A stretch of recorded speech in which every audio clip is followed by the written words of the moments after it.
Right, so John, up the 1-1 draw today, what's your reaction to that? Yeah, it's disappointing. It's 2 points dropped, isn't it? I said the lads in the dressing room at half time and again there, we've dominated possession, but it broke down in the final third. I just think we missed that bit of quality in the final third, I think Barry Smith's a big miss all the time, isn't he? Of course, missing players like Barry, he's one of the best players in the league, never mind our side, so to be the captain, of course it's disappointing, And Paul Kane got another goal for himself though, it's a good record he's got, isn't it? Yeah, he's got another goal, I think that's 10 for the season. The last, 5-10 minutes we pushed him up top as a 3.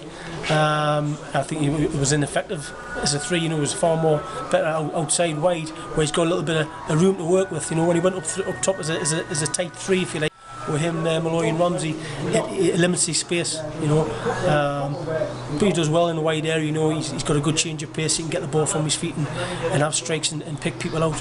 But yeah, I'm pleased for him. It's another goal from him. Just disappointed for the team. But I said to the lads, if we're going to have a lack of quality in the final third where it counts, then we're not going to see teams off. It's important as well when you're not playing at your absolute best that you get something out of the game, and you manage to do that. So yeah, of course. You can say that. You can see what Billingham Town were about. They're obviously very direct. They put themselves about. At times, I don't think we handle it too well. Balls pumped in at a bit like mush in this, and to be fair. But yeah, you're right. We haven't played particularly well today, and we've come away with a point. And a few lads pick up knocks there. Adam Sharp, Dan Hall. I don't think anything serious. I'm sure they'll be okay for training on Thursday. So yeah, that isn't a problem. And seeing Red Star next up, that's a difficult one, isn't it? I've just said to the lads there, one of the favourites for the league. Very good side, very good players, first division players all over. Thrown a lot of money about the players, so it is going to be a massive test for.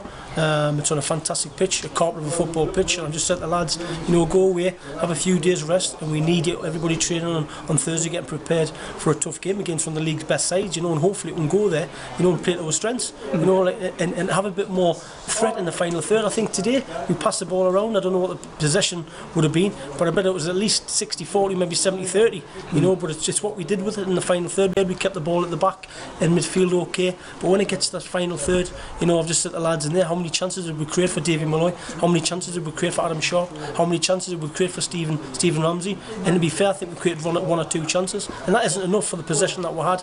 So that's something that we need to work on in training. And if we can improve in the final third, which were fantastic early doors, in the early doors in the season, then I'm sure we can go to Team Redstone and get a result, no problem at all. And Lloyd Evans has come in now. How did you think he did when he came on? Yeah, he's a good organiser. He's quick, and he's got experience of this league, so he'll obviously strengthen our defensive ranks, which is what we need, obviously with suspensions and injuries, things like that, which are going to pick up over the season, So Lloyd's going to come in, he's going to give us loads of experience, and he hasn't come here to sit on the bench, so it gives people a little bit of a pressure to make sure they keep the shirt. That's a key when you bring these players in, like you said, Dan Hall and Lloyd Evans, they're competing for places, and they're putting pressure on the ones that's already there, aren't they? Of course. I think I was said to Lee Bell there, I think, and the lads, I think we've got pressure from everybody all over. We've got a good strong squad. If people aren't doing it, there's somebody that's sitting on the bench that don't want to be sitting on the bench. They want to take his shirt. Alex Kempster is another lad. He's been biding his time to play in his natural position. Centre midfield. I thought he did okay when he came on today. But yeah, we've got a good strong squad, and it's important that people are looking over the shoulder. If they're not playing well, somebody's going to come and take the shirt, which is healthy for the camp. Just finally, what do you think the lads will learn from that game today? Is there some pointers that they're going to take? Well, obviously, you learn from every game. The one thing that we've got to learn is obviously when you get to the final third, we need good quality. There's times we're getting out wide and put the ball over the bar. There's times we're getting out wide and not beating the first man. Where your goals are scored is in that final third. And if you haven't got the quality in the final third, you're not going to score goals. So I think the one thing that's been learned today is that we need a bit more guile, a bit more talent, a bit more flair in the final third. Let's create more chances for Dave Malloy, Paul Kane. We've got goal scorers in the team, but they cannot every week put out a bit of genius themselves like Paul Kane did last week. That isn't going to happen every week.